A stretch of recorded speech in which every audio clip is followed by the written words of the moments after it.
આજના લેક્ચરમાં આપનું સ્વાગત છે। વિષય ગણિત ધોરણ 6 ચેપ્ટર નંબર 5 પાયાના આકારોની સમજૂતી।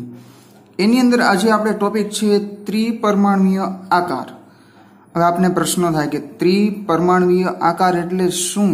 તો એની પહેલા આપણે અમુક આકારો જે જોયેલા છે તેની વાત કરીએ છીએ, જેમ કે ત્રિકોણ, ચોરસ, લંબચોરસ, વર્તુળ વગેરે જેવા આકારો વિશે આપણે અભ્યાસ કર્યો છે અને જોયા પણ છે। તો આ આકારો ખાલી આપણે સામેથી જોઈ શકીએ એવા આકારો છે। ત્રિકોણ છે આપણી સામે રાખવામાં આવે તો આપણે જોઈ શકીએ, ચોરસ, લંબચોરસ, વર્તુળ આપણે સામેથી જોઈ શકીએ છીએ। તો ફક્ત ને ફક્ત એ સામેથી જોઈ શકાય, એટલે કે એની લંબાઈ અને પહોળાઈ બે જ વસ્તુ આપેલી હોય। શું આપેલી હોય? લંબાઈ આપેલી હોય અને એની પહોળાઈ આપેલી હોય, આવી બે જ વસ્તુ આપેલી હોય છે। તો આવા આકારોને દ્વિપરિમાણીય આકાર કહેવાય। કેવા કહેવાય?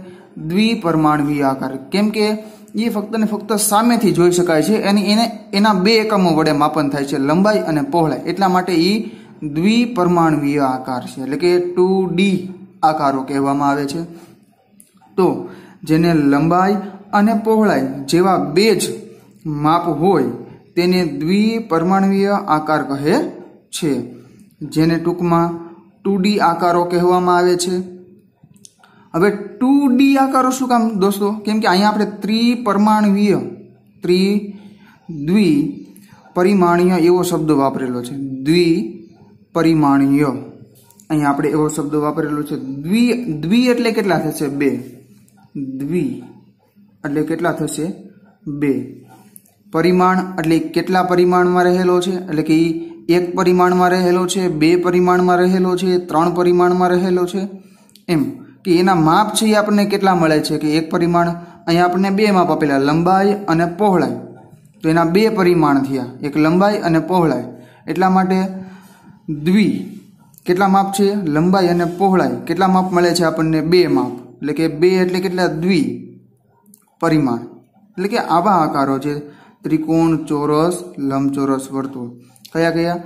ત્રિકોણ, ચોરસ, લંબચોરસ અને વર્તુળ, આ બધા જ આકારો છે। કેવા આકારો છે? 2D આકારો છે। દ્વિ એટલે 2, ઇંગ્લિશમાં 2 કહેવાશે, અને પરિમાણીય એનો ઇંગ્લિશમાં શબ્દ છે ડાયમેન્શન। ડાયમેન્શનનો પહેલો અક્ષર ડી આવે એટલા માટે શોર્ટમાં ડી લખેલું છે। દ્વિ એટલે બે, પરિમાણીય એટલે ડી, એટલે કે 2D, એને શોર્ટમાં કેવી રીતે લખાય છે? 2D આકારો, બરોબર।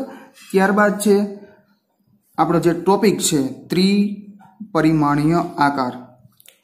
સૌથી પહેલા આપણે દ્વિપરિમાણીયનું આપણે જ્ઞાન મેળવ્યું, ત્યારબાદ ત્રિપરિમાણીયનું જ્ઞાન મેળવવાનું છે। તો કે જેને લંબાઈ, પહોળાઈ, ઊંચાઈ આ ત્રણ એકમોથી આપણે માપવામાં આવે। લંબાઈ, પહોળાઈ અને ઊંચાઈ આ ત્રણ એકમોથી જ માપવામાં આવતી હોય તેવી બધી જ આકૃતિઓ તેને ત્રિપરિમાણીય આકાર કહેવામાં આવે છે, કે જેને લંબાઈ, પહોળાઈ, ઊંચાઈ જેવા ત્રણ માપ હોય છે તેને ત્રિપરિમાણીય આકાર કહે છે। ઊંચાઈની જગ્યાએ બીજા બે શબ્દો પણ આપણે ઉચ્ચારી શકીએ છીએ। ઊંચાઈની જગ્યાએ ઊંચાઈના બીજા બે સમાનાર્થી શબ્દ ગણિતની અંદર વપરાતા, ઊંડાઈ અને જાડાઈ। ઊંચાઈની જગ્યાએ ઊંડાઈ અને જાડાઈ આપેલું હોય તો આપણે શું સમજવાનું? ઊંચાઈ સમજવાનું છે। એટલે એટલા માટે આ ત્રણેય શબ્દો યાદ રાખવા જરૂરી છે। ઊંચાઈ, ઊંડાઈ અને જાડાઈ આ ત્રણેય શબ્દનો એક જ મિનિંગ થાય છે, કે જે આકૃતિની અંદર લંબાઈ, પહોળાઈ અને ઊંચાઈ જેવા ત્રણ માપ આવેલા હોય તેને ત્રિપરિમાણીય આકારો કહેવામાં આવે છે, જેને ટૂંકમાં 3D કહેવામાં આવે છે। ત્રિ એટલે ત્રિ એટલે શું? ત્રિનો મિનિંગ અહીંયા આપણે શું કાઢવાનું છે? ત્રણ। શું? ત્રિનો મિનિંગ ત્રણ। ત્રણને ઇંગ્લિશમાં શું કહેવાય? 3। એટલા માટે તગડો લખેલો છે પરિમાણીય એટલે ડાયમેન્શન, ડાયમેન્શનનો ડી એટલે કે અહીંયા ડી, 3D ત્રિપરિમાણીય ટૂંકમાં શું વચાશે? 3D આકારો કહેવામાં આવશે। તો 3D આકારોમાં કયા કયા આકારોનો સમાવેશ થાય? તો કે ઘન, લંબઘન, નળાકાર અને શંકુ, આ બધા જ આકારોનો 3D આકારોમાં સમાવેશ થશે। ઘન છે એનું ઉદાહરણ આપણે જોવું હોય તો આપણે પાસાથી રમતા હોઈએ છીએ, જે પાસો ઘન, જેની બધી જ બાજુ, બધી જ ધારું બધી બાજુ બધી ધારુનું માપ કેવું હોય છે? સમાન હોય છે. લંબઘનનું આપણે ઉદાહરણ જોવું હોય તો આપણે બાકસનું ઉદાહરણ જોઈ શકીએ છીએ, જે લંબઘન છે. નળાકારનું ઉદાહરણ જોવું હોય તો જે નળાકાર, આમાં આપણને નળા, નળી એવો શબ્દ આવે. નળી આપણે પાઇપ જોઈ હોય ને, પાઇપનો નાનો ટુકડો દોસ્તો લઈ લઈએ તો આપણને કેવો જોવા મળે? પાઇપનો નાનો ટુકડો આપણે લેવો હોય, લઈએ તો આપણને કેવો જોવા મળે? તો અહીં ઊભો આકાર દોરું છું. આ રીતના આપણને જોવા મળશે. બંને છેડા કેવા હશે? ગોળ હશે. કેવા હશે? ગોળ. તો આ આકાર આપણે જોઈએ છીએ, તે આ આકાર કયો થયો? નળાકાર. ઓકે દોસ્તો, આને નળાકાર કહેવામાં આવે છે. અહીંયા આપણે સીધી લીટી નથી, આ આખું જ ગોળ છે. શું છે? આવી રીતના, આવી રીતે આમ છે. પાછળની સાઈડ આપણે દોરવી હોય તો કેમ દેખાય? આવી રીતના તૂટક રેખામાં તમે દોરી શકો છો. સમજાય એટલા માટે આ રીતના કરેલું છે. બાકી નળાકાર કહીએ ત્યારે આ ટાઈપનો જ આપણે આકાર દોરવાનો રહેશે. આ થઈ ગયો નળાકાર. ત્યારબાદ આવે છે શંકુ. શંકુ પણ આપણે જોઈ લીધું કે જે 3D આ ચિત્ર આપણે મૂક્યું હતું વિડીયોની અંદર, તે શંકુ પણ જોયું. પણ ફરી પાછું અહીં શંકુ તમને દોરીને બતાવું છું. શંકુ, તો શંકુનું ઉદાહરણ જોવું હોય, શંકુનું ઉદાહરણ જોવું હોય તો આપણે બર્થડે પાર્ટીની અંદર ગયા હોય તો આપણે મૂવીની અંદર જોતા હોઈએ છીએ, ફિલ્મની અંદર જોતા હોઈએ છીએ કે બર્થડે પાર્ટી ઉજવતા હોય ત્યારે જે બધા લોકો માથા ઉપર જે ટોપી પહેરે છે તે આપણે શંકુ કહેવામાં આવે છે, એ આકારને. પછી કોઈ જાદુગર જોવા ગયો હોય તો જોકરે ટોપી પહેરેલી હોય છે, તે શંકુ આકારની હોય છે. અને આપણે કોણ ખાતા હોઈએ છીએ તે પણ શંકુ આકારનો હોય છે. તો શંકુ આકાર અહીંયા દોરું છું. કોને કહેવાય શંકુ આકાર તે જોઈ લેજો. આવી રીતે આમ ગોળ હોય છે અને આવી રીતે જોડેલું હોય છે. તો આ આકાર છે બન્યો આપણો. એ કયો આકાર બનેલો છે? શંકુ આકાર બનેલો છે. શું બનેલો છે? શંકુ આકાર. તો આ થઈ ગયા છે આપણે આકારોની વાત. ઘન, લંબઘન, નળાકાર અને શંકુ. ત્યારબાદ કેટલાક ત્રિપરિમાણીય આકારો ફલક, ધાર અને શિરોબિંદુ. આ ત્રણ શબ્દો યાદ રાખજો: ફલક, ધાર અને શિરોબિંદુ. શિરોબિંદુ તો આપણે ખ્યાલ છે. ધાર, ધાર કોને કહેવાય અને ફલક કોને કહેવાય તેની વાત કરીએ હવે. કે ઘનને સપાટી, ઘનને સપાટ, શું હોય છે? સપાટ, સપાટી છે તેને ફલક કહેવામાં. ફલક એટલે શું? કે આપણા ઘરનું જે રૂમ છે એને તમે ગણો છો, ઉપર નીચે, જમણી બાજુ, ડાબી બાજુ, સામેની બાજુ, આપણી સામેની બાજુ ને આપણી પાછળની બાજુ, ટોટલ એવી રીતના 6 ભાગમાં આપણો એક રૂમ વેચાયેલો હોય છે. તો એ એક રૂમની આપને કેટલી સપાટી મળે છે?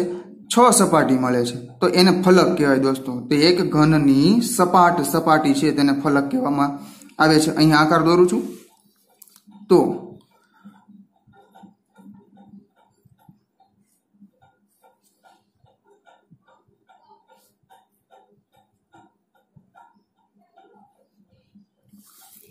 અહીં તમે જોઈ શકો છો કે આપણે એક ઘનની રચના કરીએ છીએ.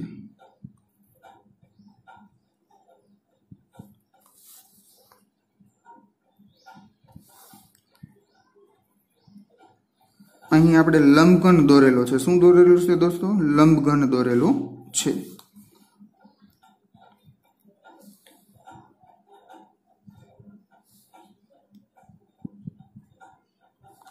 આ છે લંબઘન. આવી રીતે દોરવામાં આવે છે.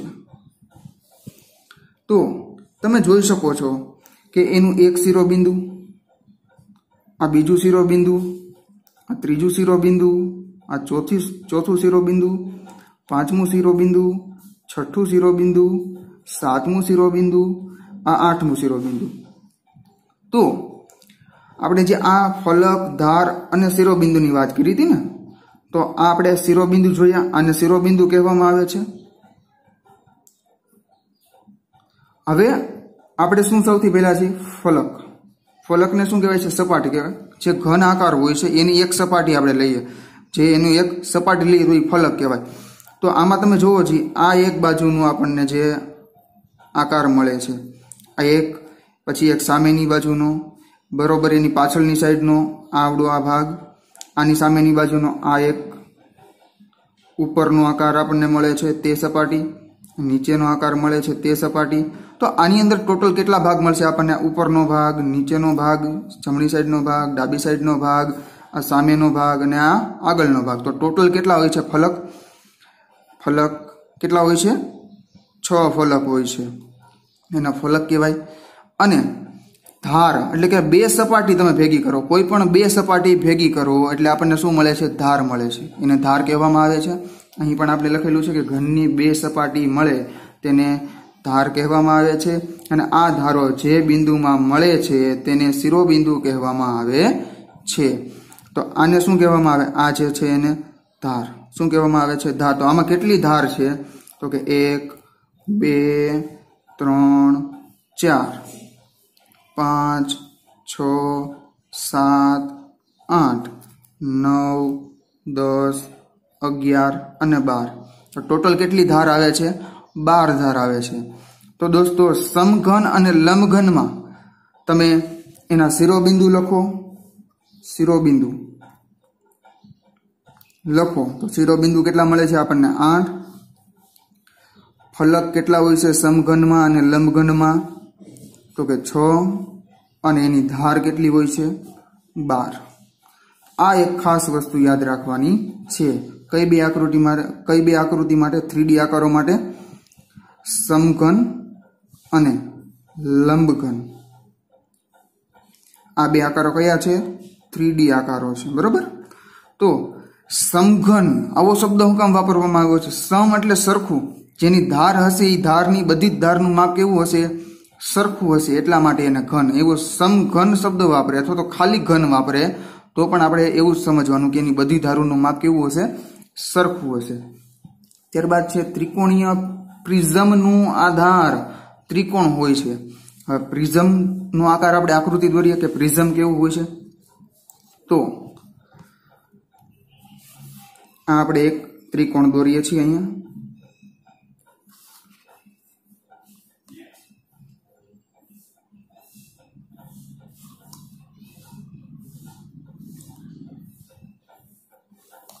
તો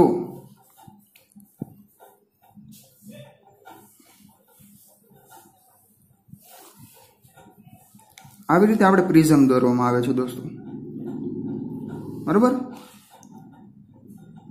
આ જે બાજુ નહીં દેખાતી હોય ત્યાં તૂટક રેખા કરું છું કેમ કે અંદરની સાઈડ આવેલી હશે.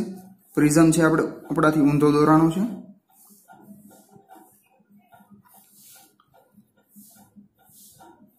આને પ્રિઝમ કહેવામાં આવે છે દોસ્તો. આને શું કહેવામાં આવે છે? પ્રિઝમ કહેવામાં આવે છે. શું? પ્રિઝમ.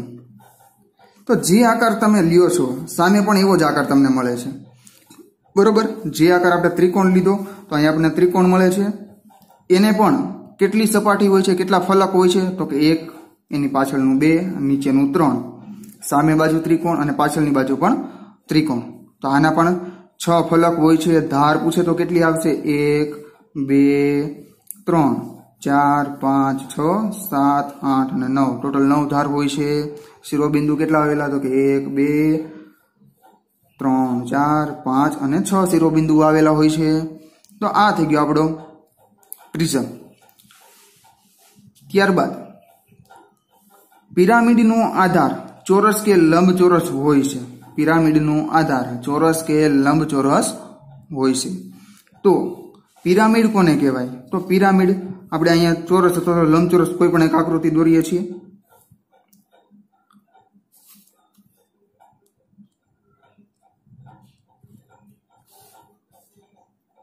અહીંયા આપણે લંબચોરસ દોરીએ છીએ દોસ્તો. તો અને બધા જ ખૂણાઓ એક શિરોબિંદુની અંદર એક શિરોબિંદુએ જોડાયેલા હોય. એક શિરોબિંદુએ જોડાયેલા હોય છે. આવા આકારોને શું કહે છે? પિરામિડ કહે છે. આવા આકારોને શું કહે છે? પિરામિડ કહે છે. પિરામિડ. આ લંબચોરસીય પિરામિડ છે. શું છે? લંબચોરસીય પિરામિડ છે. ચોરસ નીચે અહીંયા લંબચોરસ દોર્યો ત્યાં ચોરસ હોય તો ચોરસીય પિરામિડ કહેવામાં આવે છે. ઓકે. ત્યાર પછીનો પોઈન્ટ છે નળાકાર, શંકુ અને ગોળાની ધાર સીધી હોતી નથી. હવે નળાકાર, શંકુ અને ગોળો. ગોળા મીન્સ કે અહીંયા ગોળાનું આપણે મિનિંગ શું કરવાનો છે? ગોળાકાર. આનું મિનિંગ શું કરવાનું છે? ગોળાકાર.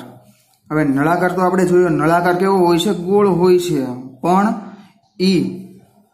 આગેથી જોઈએ તો આપણે લંબચોરસ, પણ ઉપરથી નીચેથી બધી બાજુથી જોઈએ તો આપણને ગોળ જેવો દેખાય છે, એટલા માટે એને સીધી ધાર હોતી નથી. શંકુને પણ એમ જ હોય છે.